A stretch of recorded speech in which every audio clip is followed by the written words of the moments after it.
Mes bien-aimés, savez-vous qu'il existe un niveau de prière si profond, si intime avec Dieu, que la majorité des croyants ne l'atteindront jamais? Un lieu secret où le ciel s'ouvre et où la présence divine devient aussi réelle que l'air que vous respirez?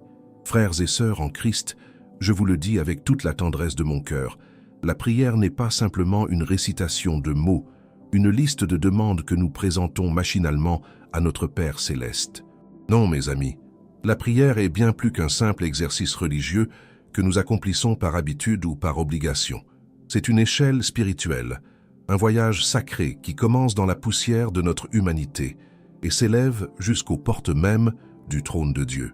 Aujourd'hui, nous allons explorer ensemble ces 5 niveaux de la prière, ces étapes divines que le grand prédicateur Charles Spurgeon comprenait si profondément.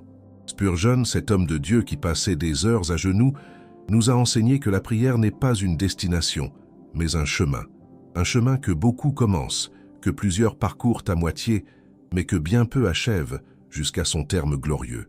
Permettez-moi de vous poser une question qui devrait toucher le plus profond de votre âme. À quel niveau se trouve votre vie de prière en ce moment même? Êtes-vous satisfait de réciter les mêmes phrases apprises depuis l'enfance ou aspirez-vous à quelque chose de plus profond, de plus authentique, de plus transformateur? Car je vous le dis, mes bien-aimés, Dieu nous appelle à monter plus haut, à aller plus loin, à entrer dans une intimité avec lui que notre génération a presque oubliée. L'Écriture nous rappelle dans Jérémie 29, 13 « Vous me chercherez et vous me trouverez, si vous me cherchez de tout votre cœur. » Remarquez bien ces mots, de tout votre cœur, pas avec la moitié de votre attention, pas avec les miettes de votre temps, pas avec les restes de votre énergie, de tout votre cœur. C'est là le secret de ceux qui progressent dans les niveaux de la prière. Voyez-vous, mes chers amis, nous vivons dans une époque où tout va vite, où tout est superficiel, où même notre relation avec Dieu risque de devenir une simple transaction. Nous venons à lui avec nos listes de courses spirituelles. Seigneur, donne-moi ceci, bénis-moi en cela, répare cette situation, change cette personne. Et lorsque nous avons déballé notre sac de requêtes, nous disons « Amen » et nous partons, croyant avoir prié. Mais est-ce vraiment là ce que Dieu désire de nous? Est-ce là la communion profonde qu'il recherche avec ses enfants?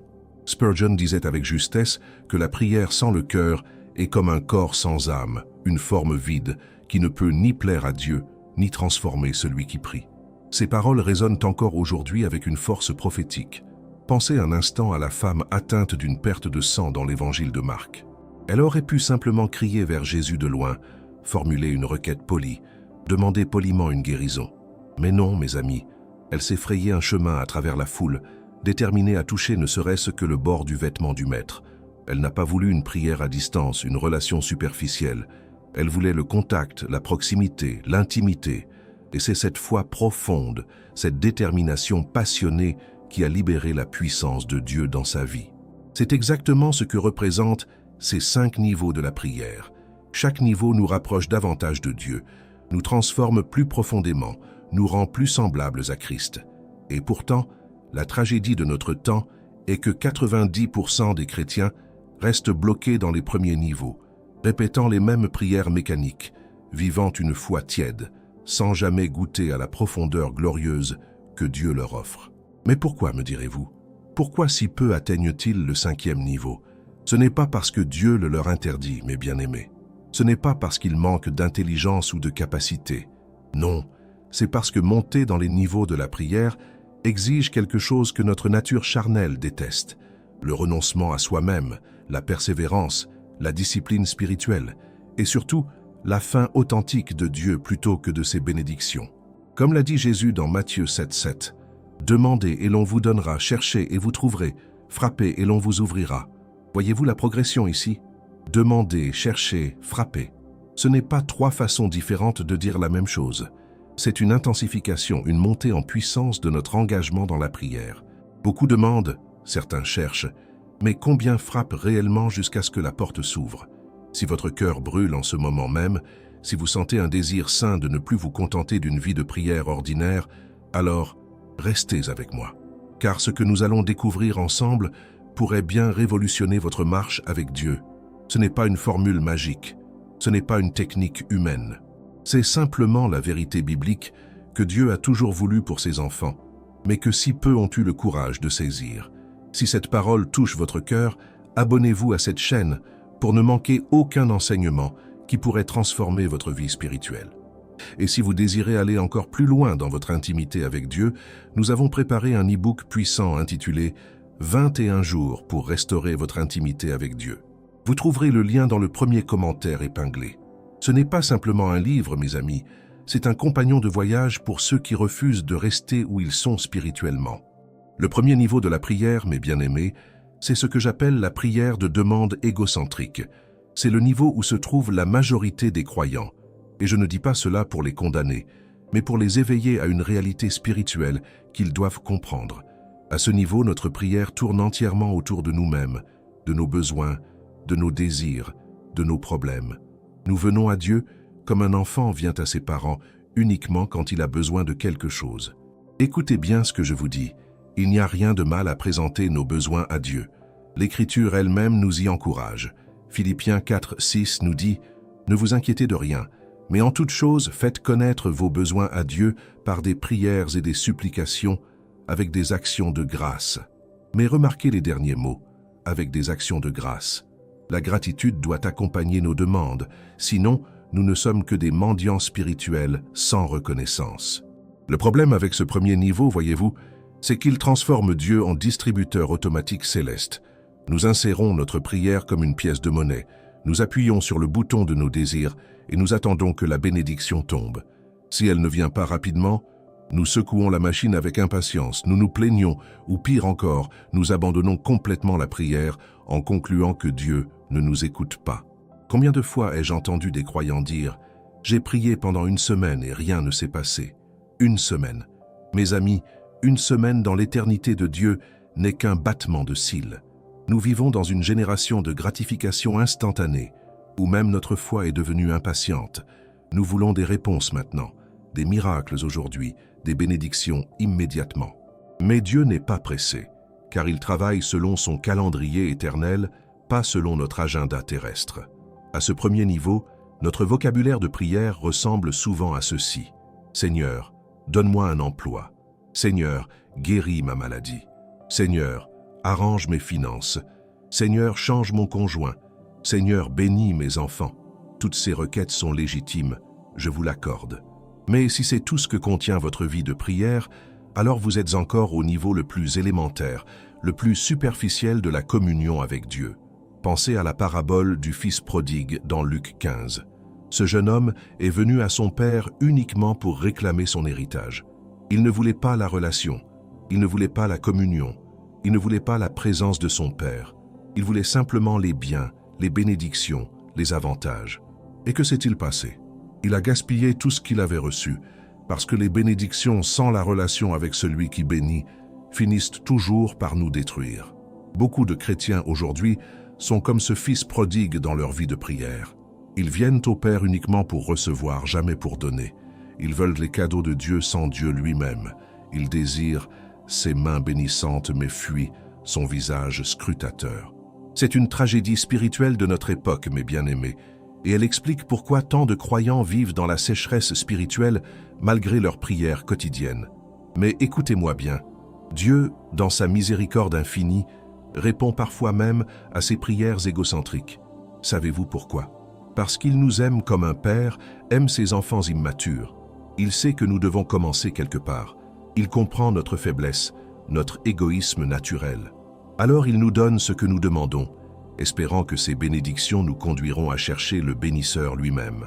Maintenant, permettez-moi de vous parler du deuxième niveau de la prière de requête mature. C'est ici que commence une transformation importante dans notre vie spirituelle. À ce niveau, nous continuons à présenter nos besoins à Dieu, oui, mais quelque chose de fondamental a changé dans notre cœur. Nous commençons à nous préoccuper des autres autant que de nous-mêmes. Notre vision s'élargit au-delà de notre petit monde personnel.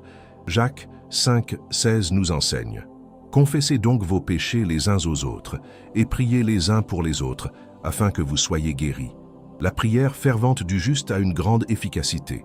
Voyez-vous la différence? Ce n'est plus « prier pour vous-même », mais « prier les uns pour les autres ».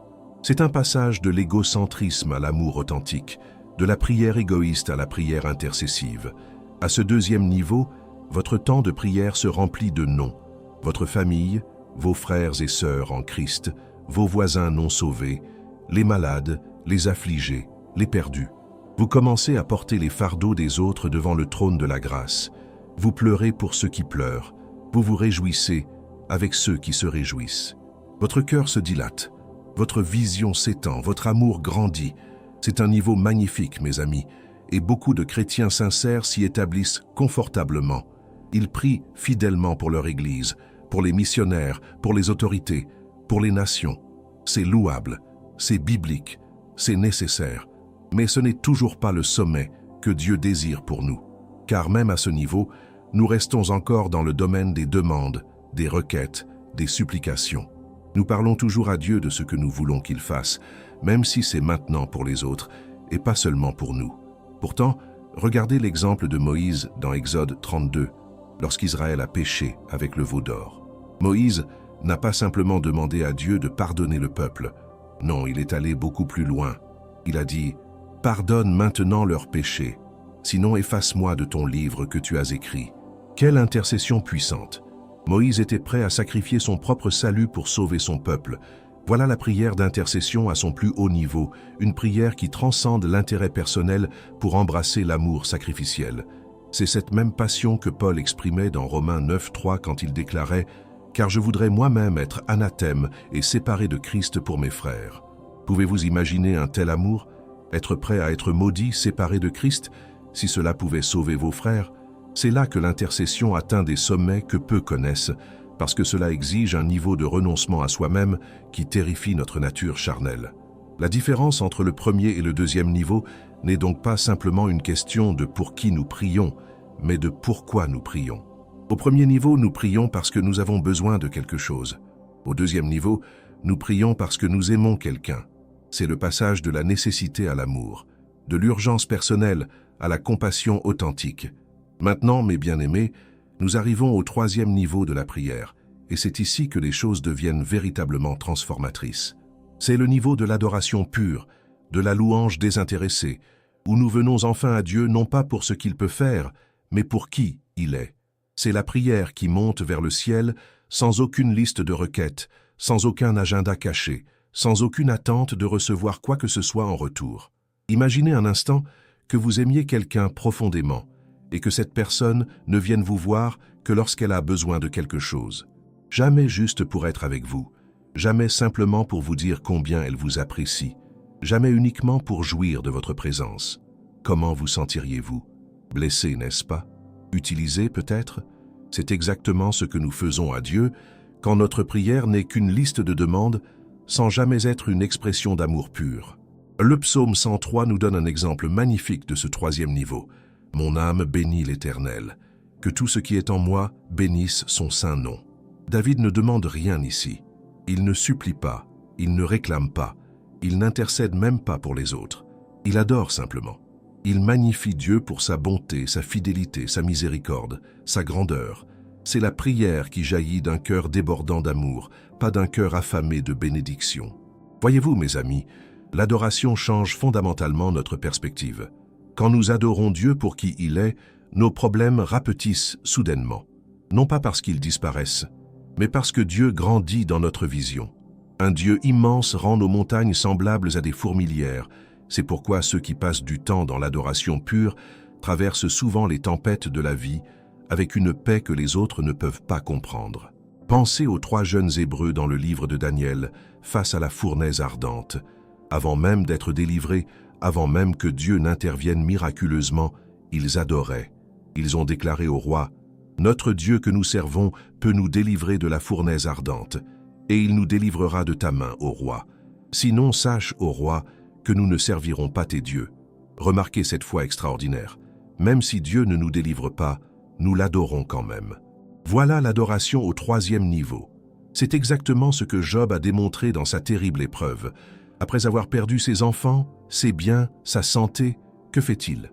Il se prosterne et dit « L'Éternel a donné et l'Éternel a ôté, que le nom de l'Éternel soit béni. » Cette adoration dans la souffrance, cette louange dans la perte, cette bénédiction au milieu de la tragédie, c'est le troisième niveau de la prière qui transcende les circonstances pour s'ancrer dans le caractère immuable de Dieu.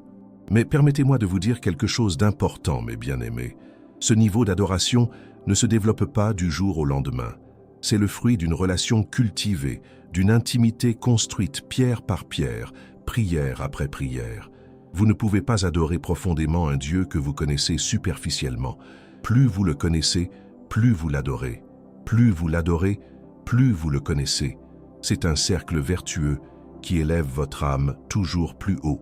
Trop de chrétiens négligent complètement ce niveau. Leur vie de prière saute directement de « Seigneur, j'ai besoin » à « Amen ». Ils ne s'arrêtent jamais simplement pour contempler la beauté de Dieu, pour méditer sur ses attributs, pour se perdre dans l'émerveillement de sa grandeur. Et ensuite, ils se demandent pourquoi leur foi est si faible, pourquoi leur joie est si fragile, pourquoi leur paix disparaît à la moindre difficulté.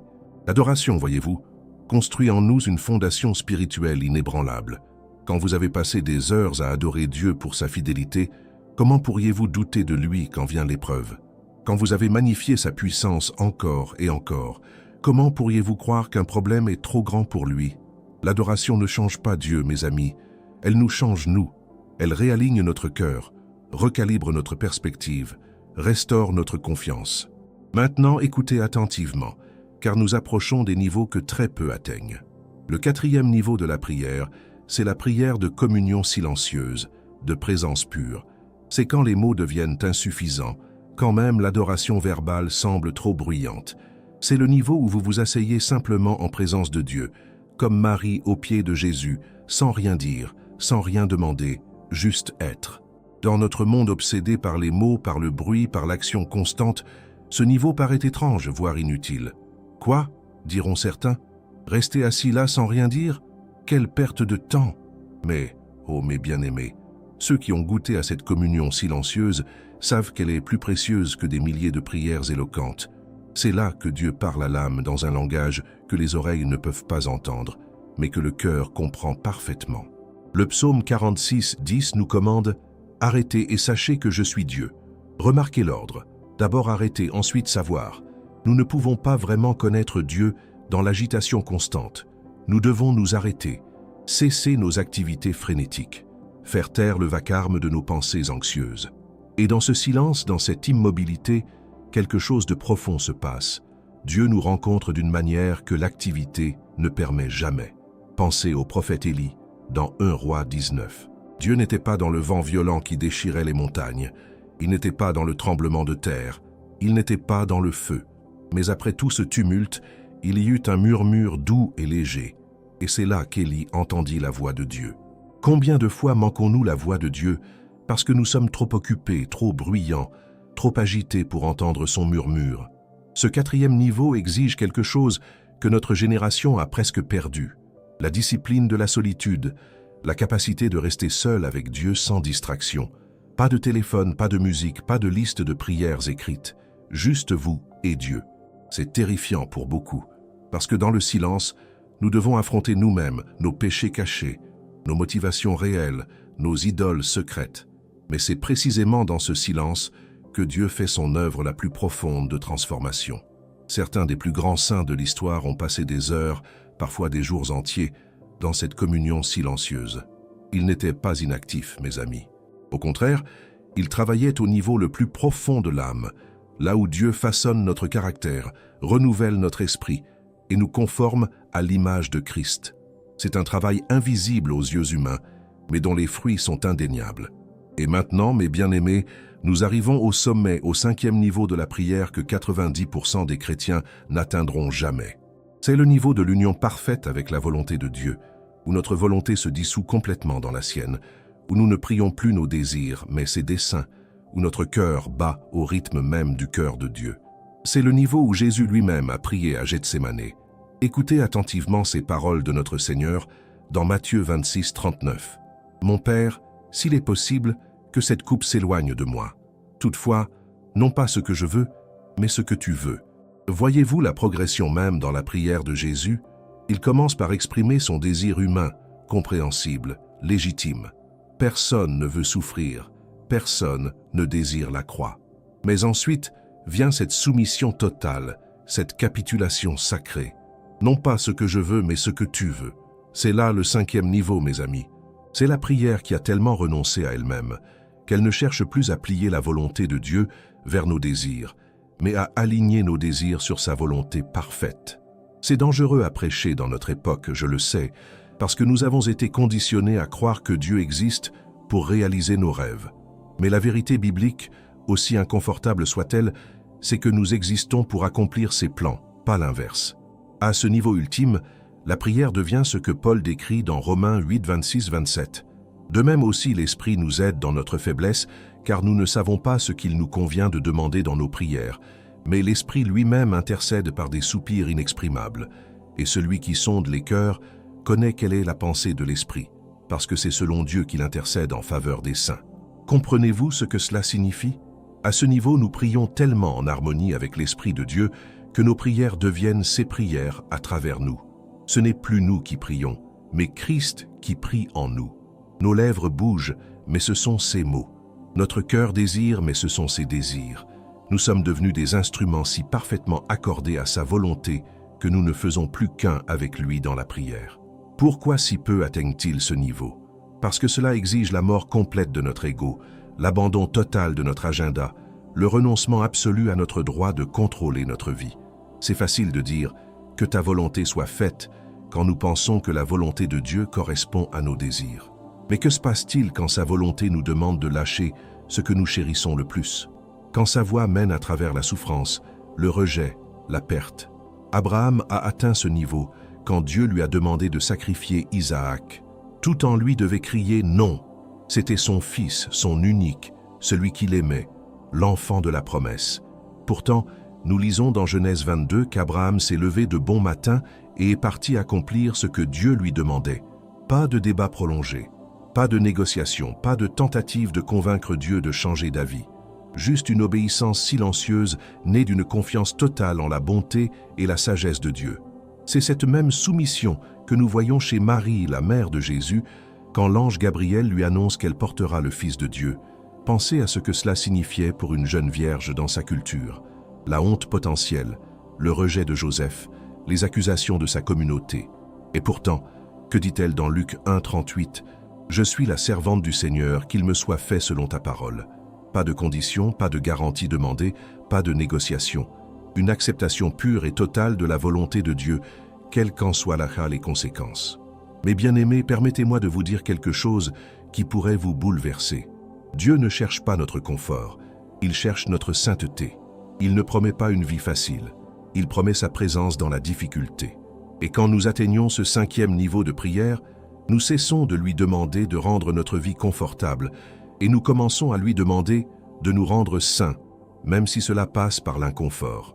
Pensez à l'apôtre Paul qui a supplié 3 fois que son écharde dans la chair soit enlevée. Dieu aurait pu le guérir instantanément. Mais quelle fut la réponse divine? « Ma grâce te suffit, car ma puissance s'accomplit dans la faiblesse. » Et comment Paul a-t-il réagi? Dans 2 Corinthiens 12, 10, il déclare « C'est pourquoi je me plais dans les faiblesses, dans les outrages, dans les calamités, dans les persécutions, dans les détresses, pour Christ. » Il est passé de « enlève ceci » à « je me plais dans ceci », parce qu'il avait atteint ce 5e niveau où la gloire de Christ devient plus importante que notre confort personnel. Ce niveau de prière transforme notre relation avec la souffrance elle-même. Nous ne la cherchons pas, nous ne la romantisons pas, mais nous ne la fuyons plus non plus à tout prix. Nous comprenons que parfois, c'est dans la fournaise de l'affliction que Dieu fait son œuvre la plus profonde en nous. Comme l'or raffiné par le feu, nous sortons de ces épreuves plus pures, plus saints, plus semblables à Christ. Mais écoutez-moi bien, ce 5e niveau n'est pas un renoncement passif où nous acceptons tout avec fatalisme. Non, c'est une soumission active, intelligente, pleine de foi. C'est comprendre que Dieu est assez sage pour savoir ce qui est vraiment bon pour nous, assez puissant pour l'accomplir et assez aimant pour ne jamais nous abandonner dans le processus. C'est la différence entre la résignation et la consécration. La résignation dit « je n'ai pas le choix, alors je me soumets ». La consécration dit « j'ai le choix et je choisis ta volonté parce que je te fais confiance complètement ». Voyez-vous la différence? L'une est vaincue, l'autre est victorieuse. L'une subit, l'autre embrasse. L'une est forcée, l'autre est libre. Ce 5e niveau change également la façon dont nous comprenons les réponses à nos prières. Nous cessons de mesurer la puissance de la prière par combien de fois Dieu dit oui à nos demandes, et nous commençons à la mesurer par combien notre cœur se conforme au sien. La prière exaucée n'est plus celle où Dieu fait ce que nous voulons, mais celle où nous voulons ce qu'il fait. Jean 15,7 prend alors un sens nouveau. « Si vous demeurez en moi et que mes paroles demeurent en vous, demandez ce que vous voudrez, et cela vous sera accordé. » Beaucoup voient là une promesse de recevoir tout ce qu'ils demandent, mais regardez la condition. « Si vous demeurez en moi et que mes paroles demeurent en vous. » Quand Christ demeure en nous à ce niveau profond, nos désirs deviennent ses désirs. Nous ne demandons plus n'importe quoi, nous demandons ce qui est aligné avec sa volonté.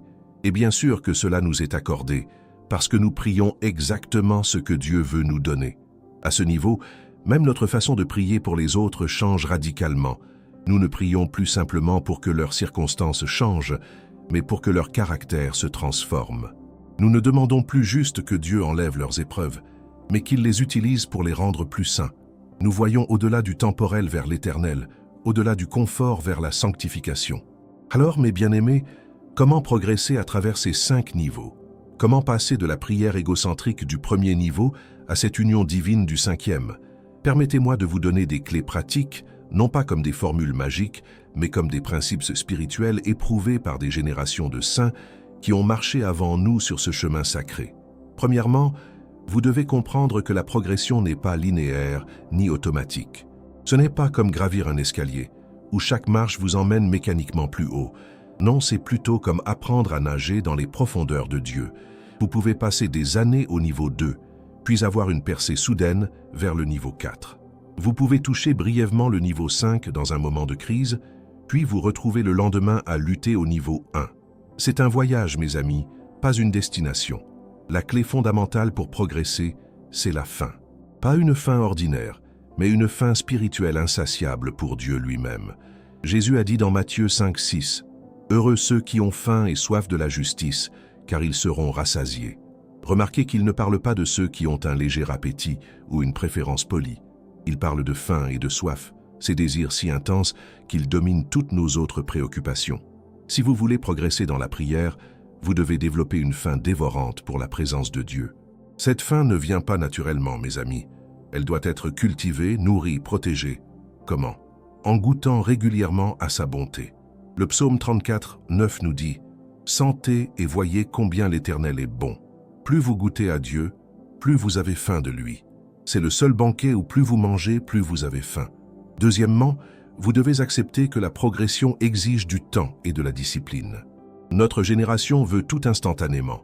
Nourriture rapide, livraison express, résultats immédiats. Mais la profondeur spirituelle ne se développe pas en un jour. Les racines d'un chêne géant ne poussent pas en une semaine. De même, une vie de prière profonde se construit année après année, prière après prière, sacrifice après sacrifice. Établissez un temps quotidien sacré pour la prière, un rendez-vous non négociable avec Dieu. Pas seulement 5 minutes avant de dormir quand vous êtes épuisé, mais un moment où votre esprit est alerte, votre cœur est ouvert, votre âme est prête à rencontrer Dieu. Peut-être tôt le matin avant que le monde ne s'éveille, peut-être le soir dans la solitude. L'heure importe moins que la régularité et la qualité de votre présence. Dans ce temps sacré, ne vous précipitez pas. Nous vivons dans une culture de vitesse, mais Dieu habite dans l'éternité, où le temps n'a pas le même sens. Commencez par le silence, cette discipline que nous avons explorée au 4e niveau. Calmez votre esprit agité. Laissez le bruit de la journée s'estomper. Puis adorez, pas parce que vous avez besoin de quelque chose, mais parce qu'il est digne. Ensuite seulement, présentez vos requêtes, pour vous-même et pour les autres. Troisièmement, immergez-vous dans la parole de Dieu. La prière et la parole sont comme l'inspiration et l'expiration de la vie spirituelle. Vous ne pouvez pas avoir l'une sans l'autre et rester en bonne santé spirituellement. Jean 15,7, que nous avons déjà cité, dit « Si vous demeurez en moi et que mes paroles demeurent en vous. » Voyez le lien? Demeurer en Christ et ses paroles demeurant en nous sont inséparables. Quand vous lisez la Bible, ne la traitez pas comme un livre ordinaire que vous parcourez pour cocher une case dans votre liste de tâches spirituelles. Non, méditez sur chaque phrase. Laissez les mots pénétrer profondément dans votre âme. Priez l'Écriture, transformez les promesses de Dieu en prière.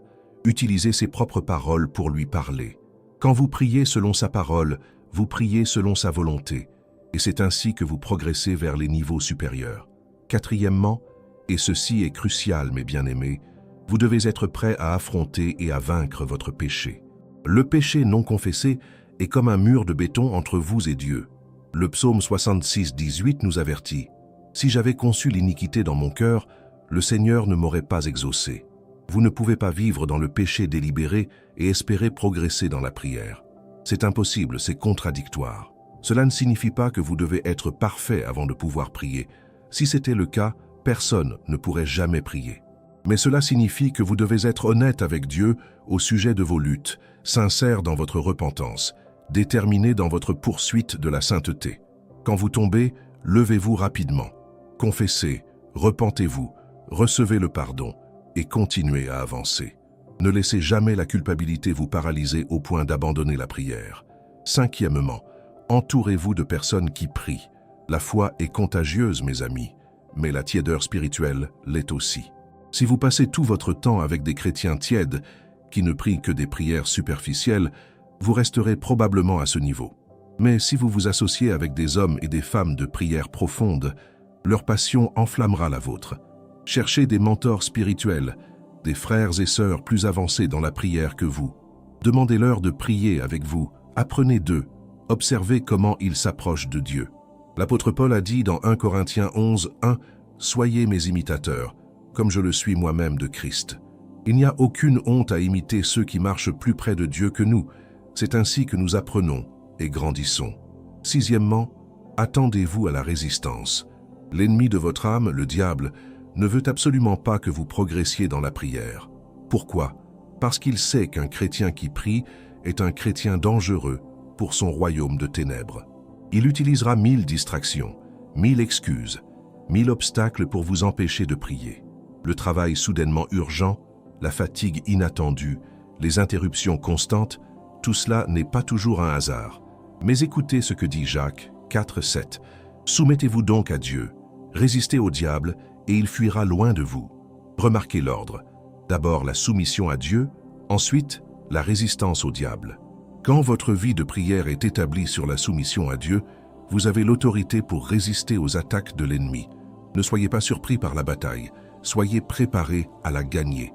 Septièmement, soyez patient avec vous-même, mais implacable dans votre poursuite. Vous ne passerez pas du niveau 1 au niveau 5 en un mois, peut-être même pas en un an. Cela prendra du temps, et c'est normal. Dieu n'est pas pressé de vous transformer, il est minutieux. Il travaille en profondeur, pas en surface. Alors ne vous découragez pas si vous ne voyez pas de progrès immédiat, mais en même temps, ne vous contentez jamais de rester où vous êtes.